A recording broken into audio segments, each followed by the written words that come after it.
Hello, and welcome to Boomer Banter, where we have real talk about aging well. I am your host, Wendy Green, and I am so glad that you're here. And I want to start today's episode with a little bit of full disclosure. I did not open a 529 account for my grandkids when they were born.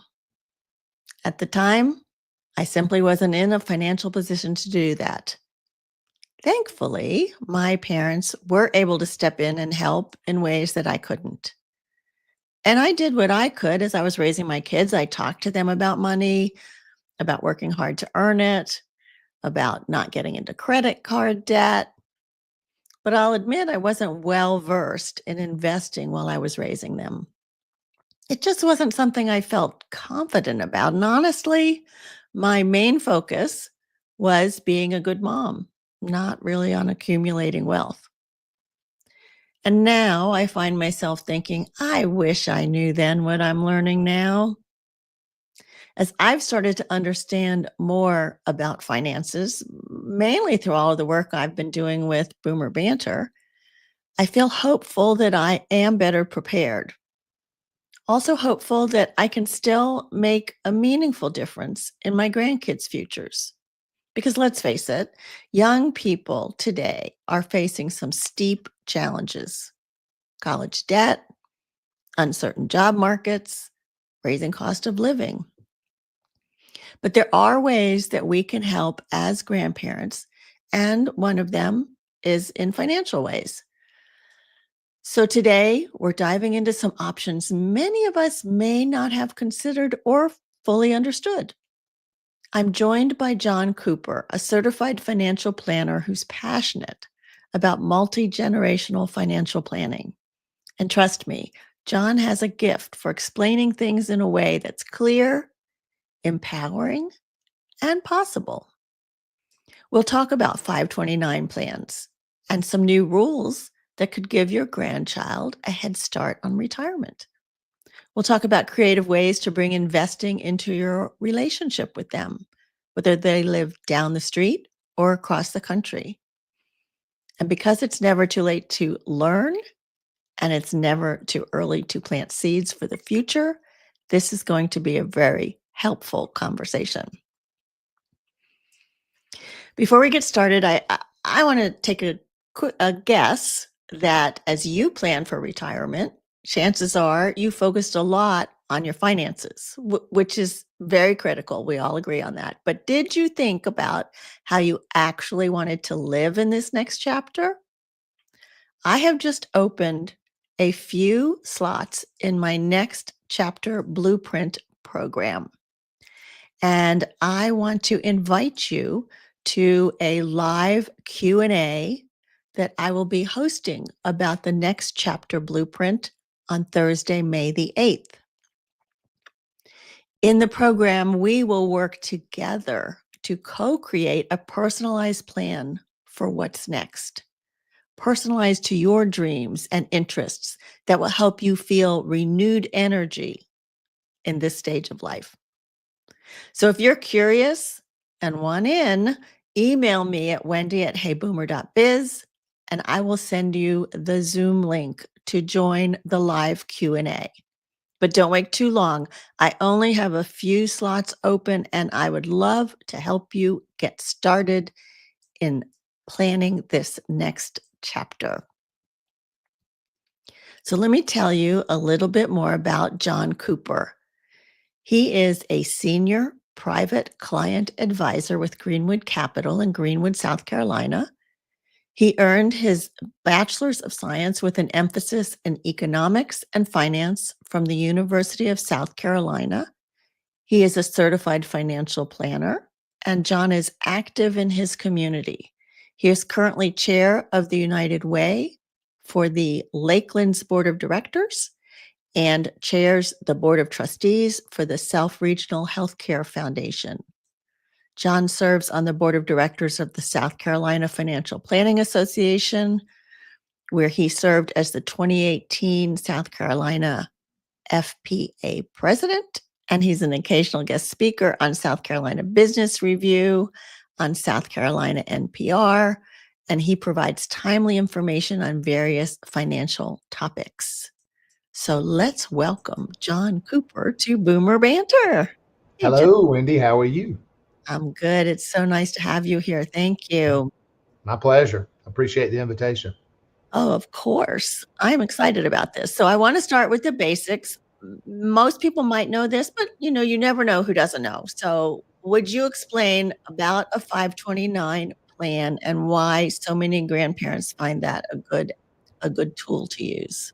Yes, I'll be glad to. I'll start with 529 101, if you will. Okay.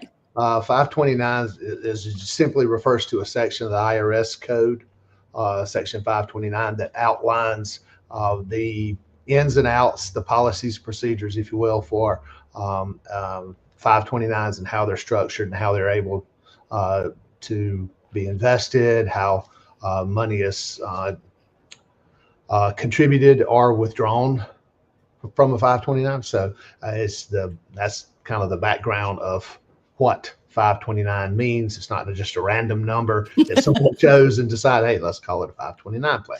Okay, what? So the specifics around a 529, of course, it is something that is best used as a financial planning tool for college education. It's not. I say it's best. That doesn't mean that's its only uh, purpose or only thing it could be used for. It does have much more varied uses than most people understand. One of the benefits of a 529 is that the money inside that particular account is not strictly used for college. It can be used for a student before they head off to college for private school tuition, Hmm. books, computers, stuff like that. Anything that's um, directly related to their education. Oh, that's So it's interesting. I not didn't know that. simply, yeah, it's not simply for college. So it has broader uses.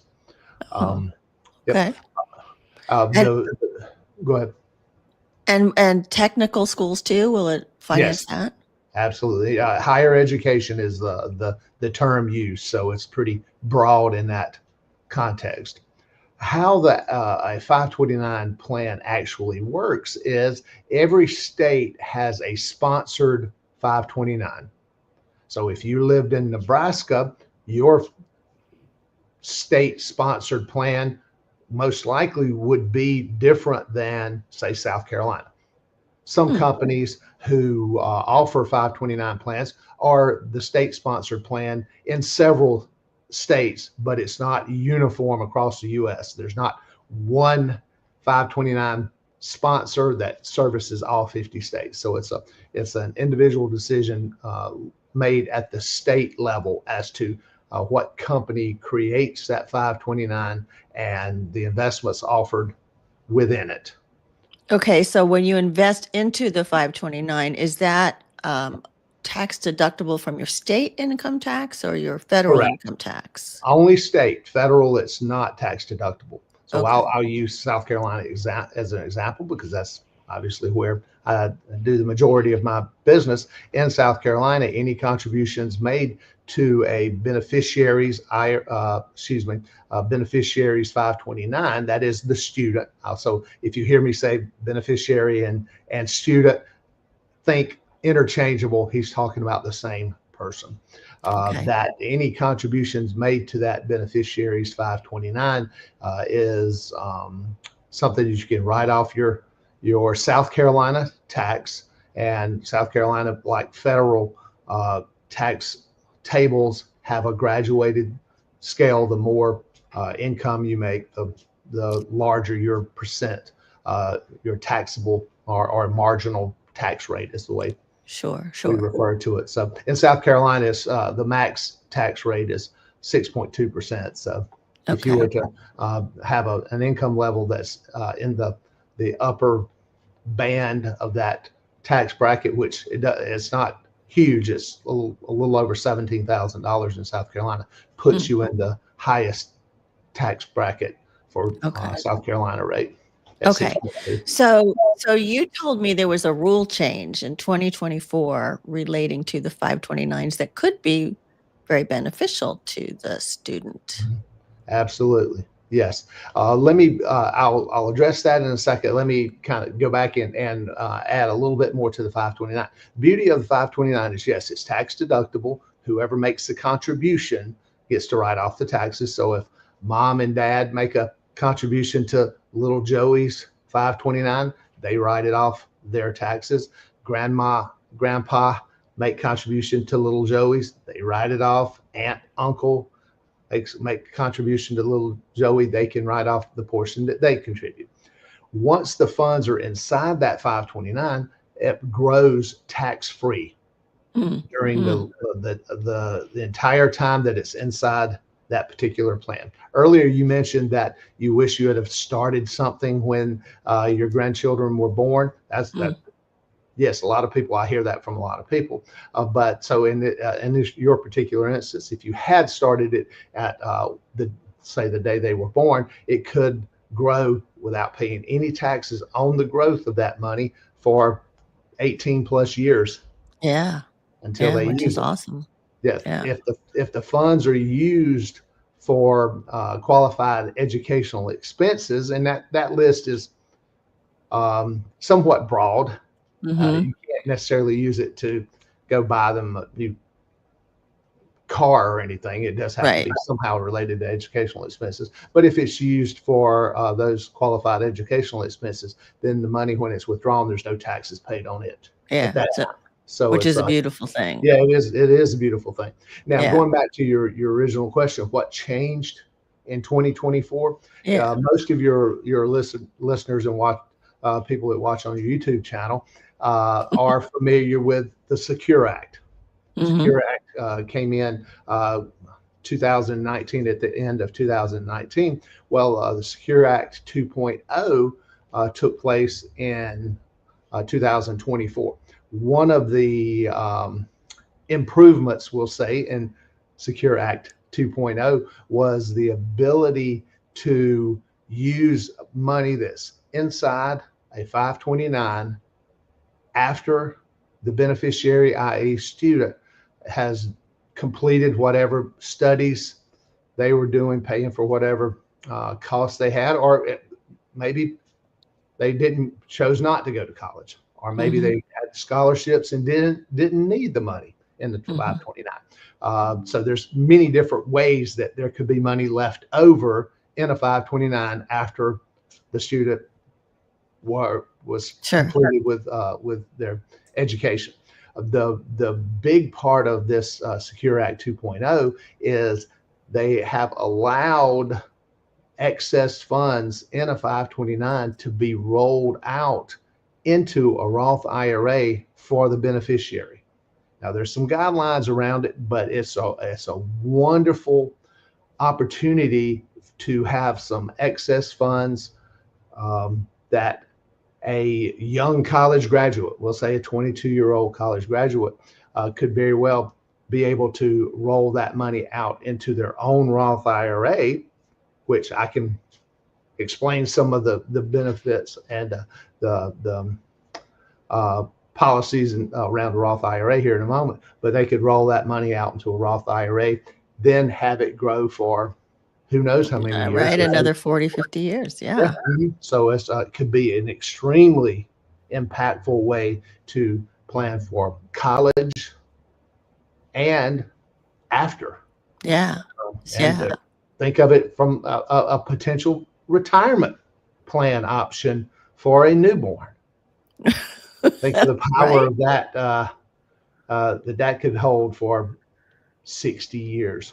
Yeah, yeah. So if they don't use all of the money that you've put into that 529, Mhm. then at the end of their either college career or they don't go to college or Mhm. whatever, they can roll that money over into a Roth IRA that Yes. can then just build and Yes, yeah. there is a stipulation. They can roll up to $35,000 into a Roth. So let's just say there's 100,000 left in that 529. They couldn't roll all 100,000 into a Roth. It's currently limited to $35,000. Which still, I Yeah. mean, by the cost of college these days, you'd be happy to have 35,000 left over. Amen. Yes. Hmm. Yep. So, And some math behind that, just if you think of it from a retirement planning standpoint, if you are able to roll out 35,000, if you look at a hypothetical rate of return of about 7%, which is not uncommon if someone were investing in stocks, i.e., the stock market, a 40-year rate of return at 7%, from $35,000 is over $400,000. I love that. Yeah, I love that. So, it takes a while to get there. Yeah, well, sure. yeah, but A- it can really exponentially grow and become a very impactful amount of money. And there are stipulations that they can't take it out without certain stipulations, isn't that right? Like Within the 529. within the Roth, once you put it into the Roth for them. Yes, there are stipulations. Any withdrawal from a Roth, if it's in retirement, if you're over age 59 and a half, any withdrawals from that come out tax free. So you have this long period of tax free growth while it's inside the Roth. If you use it in retirement, it comes out without any taxes at that time. If you use it prior to that, then prior to age 59 and a half, there would be a 10% early withdrawal penalty. Okay. But that same 10% early withdrawal penalty applies to withdrawals made from an individual retirement account, i.e., an IRA or a 401k. So Okay. that's not uncommon to Okay. all retirement plans. And it's important information to share with the grandkids if you're opening up this Roth. Like, this isn't just a savings account. This is a retirement account. Yeah. Mm-hmm. And it can be invested. There's a myriad of investment options. Obviously, once they're roll it over into a Roth IRA, the investment options within the 529 are more limited. South Carolina, for example, Yeah. the state-sponsored plan for South Carolina is called Future Scholar. There's a website that you can very easily go find more information on. So I won't exhaust your listeners with no, because all the people are details. all over the world listening. Mhm. So I want to move on from just the college savings and talk about other smart ways that grandparents can help set their grandkids up financially. So, what are some ideas that you typically would consider?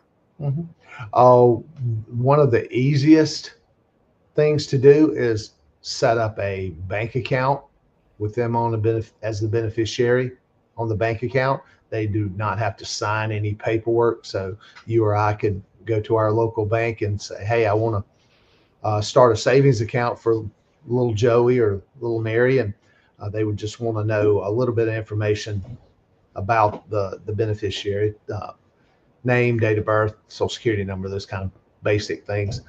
But then once you have the account established, of course, you could make contributions to it at any time, make deposits. There's no limit as to how much you can contribute. Now, there are some limits on 529s, how much you can contribute to a 529. But with a bank account, it's unlimited. So that's a good first step. And I remember growing up that my parents did that for us, and we got a little bank book, and we could write in, like, if we earned money babysitting or something like that, and we could go to the bank and deposit it and see the money grow. And so that was kind of fun as a little person. Yeah, it is. It's a great introduction to the world of saving, of thinking further than the next day or two or week or month or whatever. It's a great opportunity for the grandparent to have that kind of introductory conversation with someone who is, who knows, 5, 10 years old, may not be fully developed around what all things financial are concerned with, but it's a great way kind of get them thinking a So little what do you bit. think would be a Yeah. good age to introduce them to the stock market and maybe like work with them to pick a stock and Yeah. watch that? I'll say historically, what I see being the most impactful is when they're in their early teens. Mhm. Most teenagers already know a lot more than we do, or at least think they do. So they may be willing to listen and be able to grasp some of the complexities of investing in the stock market. It's not like putting money into a bank account. There's more things to consider when it comes to investing. Mhm. But a teenager by that time has some basic understanding of money, right? Yes, It's, yes. and how it's used. And maybe they've taken some classes in school. I hope they have around Well, yeah, personal that's finance. questionable. Yeah, and that's don't get me on that soapbox, but that's something that I believe could be improved. In schools, for Yeah. sure. There Mhm. should be some Exactly. financial Yeah. discussions, but there's not typically. Yeah. Mhm. So I never did this. I never thought about this, but if you were to buy a stock with your grandchild, do you put it in your name and their name? Do you put it in their name with you as a I mean, how does that work? It could work either of those ways. There's several ways it could work. Mhm. Okay. One is that you could have a joint account with the grandchild. So Okay. you open an investment account, you put $1,000 in, uh, you talk with them. They're a teenager. You say, hey, what companies are you aware of? Who would you like to invest in? Let's say maybe it's Disney.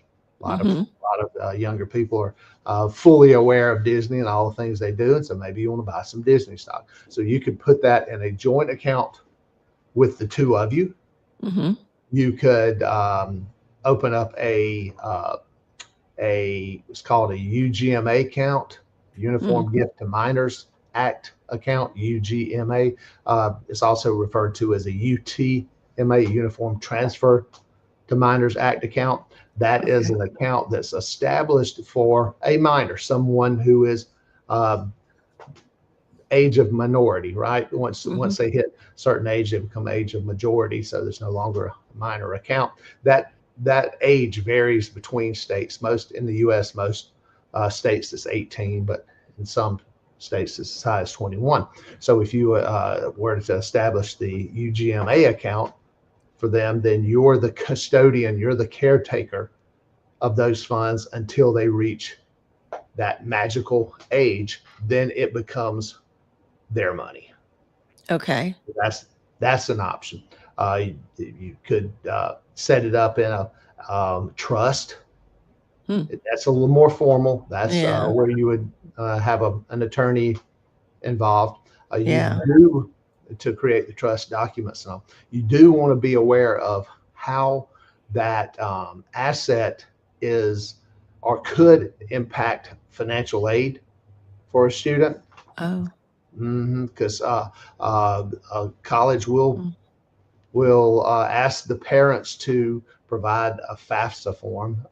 That's common across all um, universities that essentially says what are the assets of the parent, what assets do the child may have, and Mm.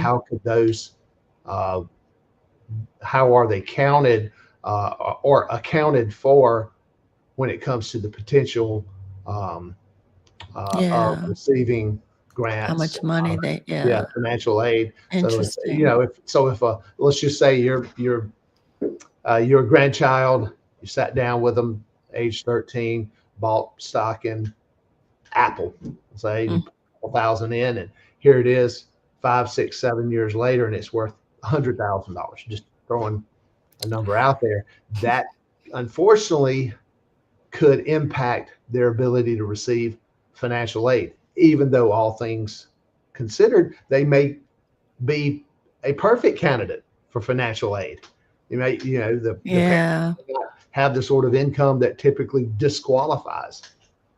someone from Yeah. So financial. lots of things to think about when you do it. But, if you do it in a small amount and you want to do it as a way to show them how um, interest can accumulate and, Mhm. all of that, Yeah, yeah. So just it's good it would probably have very little impact on in a their small amount. ability to receive financial aid. Yes.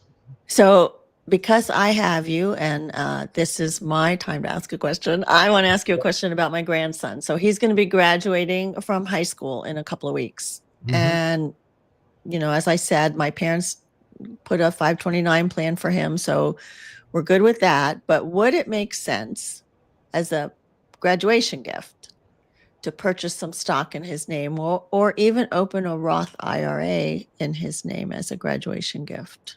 I think that's a great idea. Of course, I'm somewhat biased, being a financial planner and working in the investment world, but it is a wonderful pathway to success, for financial success, starting early.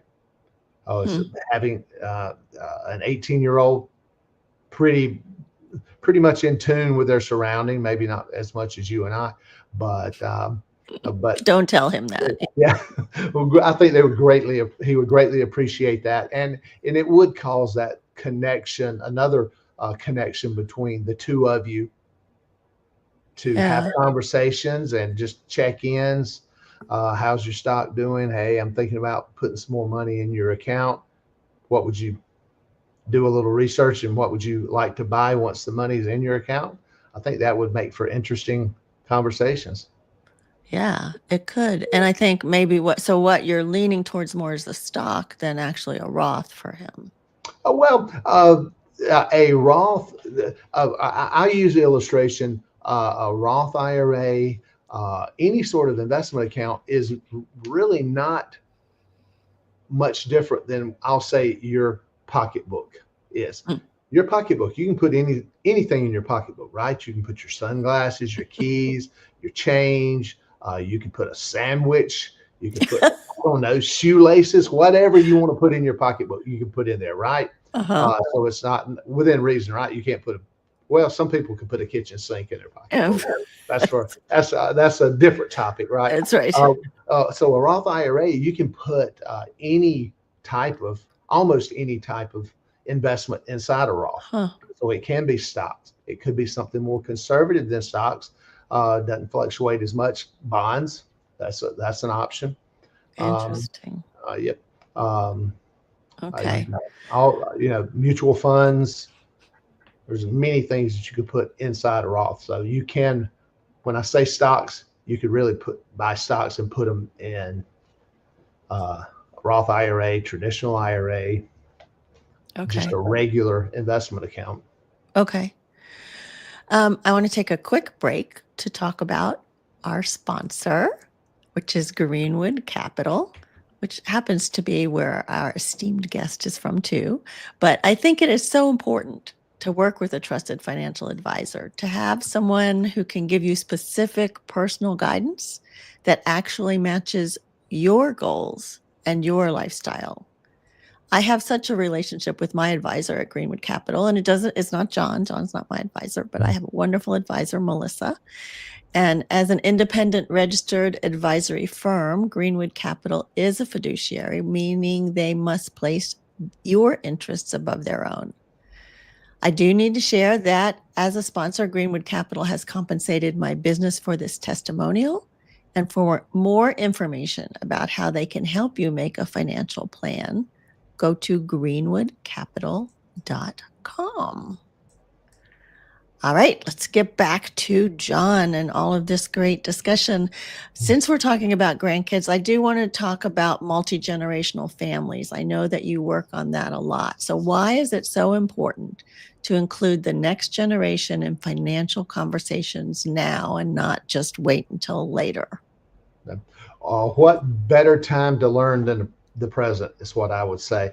We all carry various levels of financial acumen, I'll say, some more so than others. And the best time to share that type of information and insight and experience is as soon as you believe that next generation is in a spot where they could understand the context of the conversation. Some things you're not going to talk over with a 5-year-old or whatever, right? Right. But that's not to say that you can't have a simple conversation with a 5-year-old about saving a nickel or a dime or a quarter, or picking up a nickel off the street and putting that in your bank account or something, but having those conversations, the sooner the better, because And you start building on conversations as well. yeah, and at some point, the whole money conversation is difficult in families typically. You don't want to talk to your kids about how much money you have or how much money they have or any of that. So at some point, though, they need to know, your adult children need to know where your money is and who to contact. And so I guess you would bring in your financial advisors and your attorneys and your CPAs. And how do you handle that? Yeah.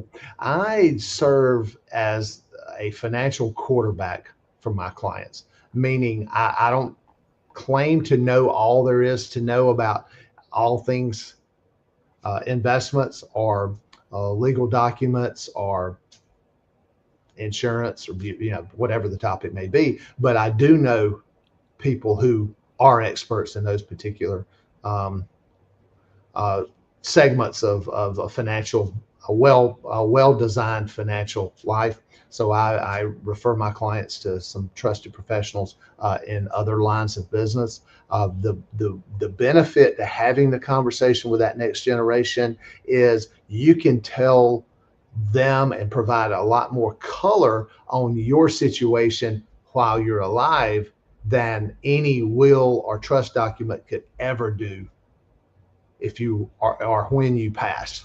So the time to have that conversation is when you can sit down eyeball to eyeball, talk with them, share as much as you care to. Some of my clients are full disclosure with their kids. Some of them are like, I'll tell them where I have my bank account. I'm not going to tell them how much I have in my banking account, because I don't want them to come knocking on my door, if they wanted to buy some toy or something. And everyone, people know their children pretty well, so they tend to try to navigate those waters as best they can. But a more open discussion, if you feel comfortable doing that, is a great way to bridge that experience to the next generation, create a legacy, a family legacy of understanding finance, because it's a big part of what we do. We all operate our own, if you think about it, kind of operate our own small business just by managing our inflows and outflows, how you choose to spend your money, those type things. So there's a lot of information and experience that you can share with that next generation to help pave the road for them. Yeah. So I know that in an earlier conversation, John, that you and I had, you talked about being a financial advisor as much about psychology as it is about math. Yes. And with some of I know this last week, the stock market has started going up again, but it's been an emotional roller coaster. I think I mentioned to you, I called my advisor, Melissa, and I was like, oh my God, we've got to get out. So what do you do to someone who's panicking during a downturn? How do you handle that?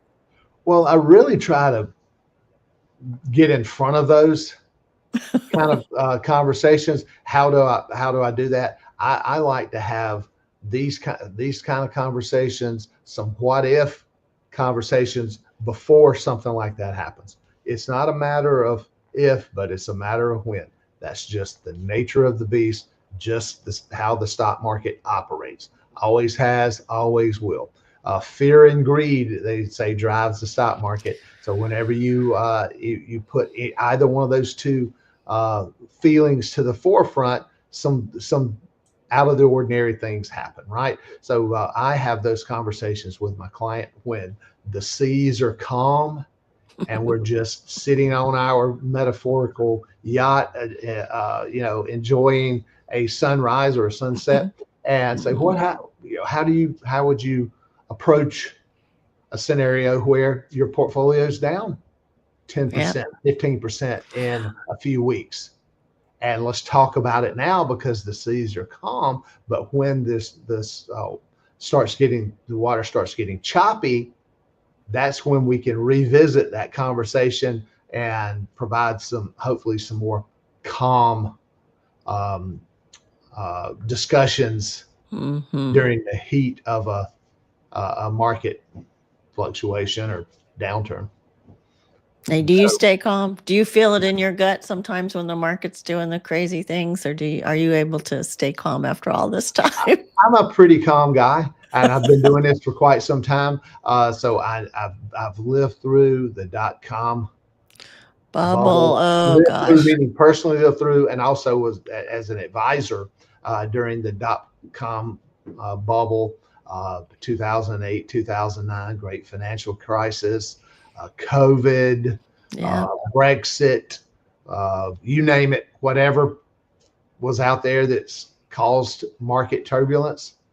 Since the late 90s, I've been there. So to say that I totally disregard it, no. I understand money is psychologically important and volatile to people, and I don't want to discount that at all. But I do tend to be more calm. And I think, as we talked once, it is scarier when you're out of the earning phase, right? Yeah. You talked about the wealth accumulation, and now we're taking out. So it's a little scarier. Wealth distribution, yes. You don't have that inflow money going into your various accounts, bank accounts, retirement accounts, whatever, in retirement, and you're doing that drawdown. So your transition, you've had an entire work career. Most people had an entire work career to become accustomed to the wealth accumulation phase, where they're putting money into a retirement account, making deposits into savings accounts, so forth. So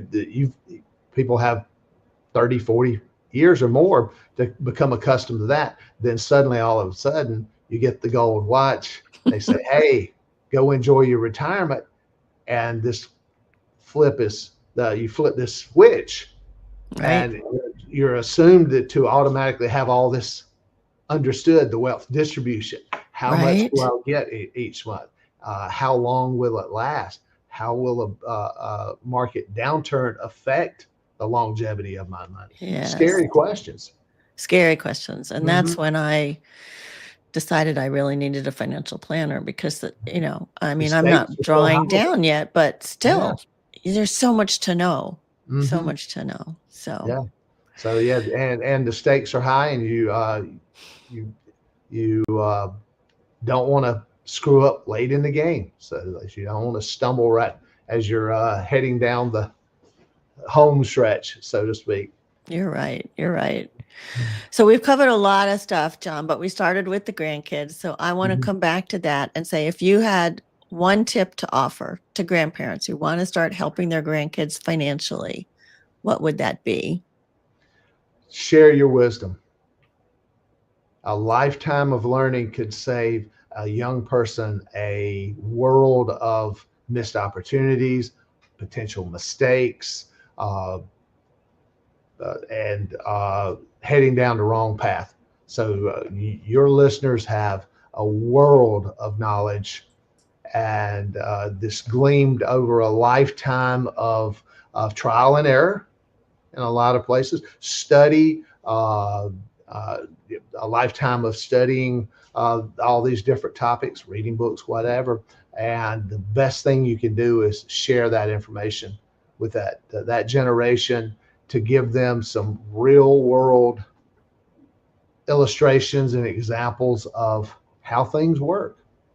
As I said earlier, teenagers, they already pretty much know it all, or at least they think they do, right? This is one area where you could really impart some wisdom that's highly unlikely they're going to know much. Yeah, and I think that's great advice. And even as you were going through the, reminiscing, that dot-com bubble that really hurt me, Mhm. and the 2008 crisis, all of that. Kids are going to go through that too in their investing future. And I think just You're right. talking to them about that, and Mhm. look, it was tough, but we got through it. And now, we're back on the other side. So Mhm. just even that kind of conversation, I think, could be helpful. Yeah.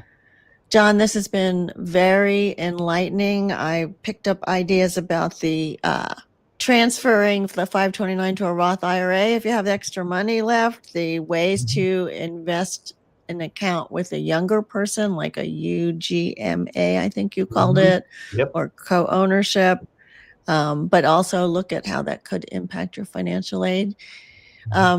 John is willing to respond to emails. If you have questions, you can reach out to him at jcooper@greenwoodcapital.com. And thank you so much. I appreciate that. And if this episode sparks something in you, listener, if it gets you thinking about your own finances and your grandkids, I'd be so grateful if you'd share it with a friend. Leave a quick review or hit the follow button or do all of that. It helps more than you know. And if you are enjoying Boomer Banter, I think you will also enjoy the ladies on Women Over 70 Aging Reimagined with Catherine Marino and Gail Zalitsky. Their stories are from diverse women ages 70 to 110, and they shatter myths and change the conversation about women aging. Look for it wherever you get your podcasts, on their website, womenover70.com, as well as on YouTube. So I have really enjoyed listening to their show. And don't forget about our Q&A on Thursday to get all of your questions answered about the next chapter blueprint and get your life planned now that you got your finances planned for this next chapter. If you want to join us, email me at wendy@heyboomer.biz and I will send you the link to the Zoom meeting. And before you go, sneak peek about next week's episode. We're going to continue on this topic of financial literacy, but we're going to look at it in a new way. I'll be joined by a woman named Sarah Newcomb. She is a behavioral economist who brings a fresh perspective to our relationship with money, not just the numbers, but the stories we tell ourselves that shape our financial decisions. We'll talk about our money mindset.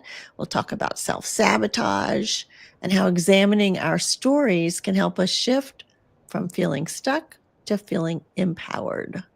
So if you've ever found yourself thinking, I wish I understood finances better, or would like to reduce your anxiety when you question if you're going to outlive your money, this is the conversation you don't want to miss. It's practical, personal, and just might change the way you think about your financial future.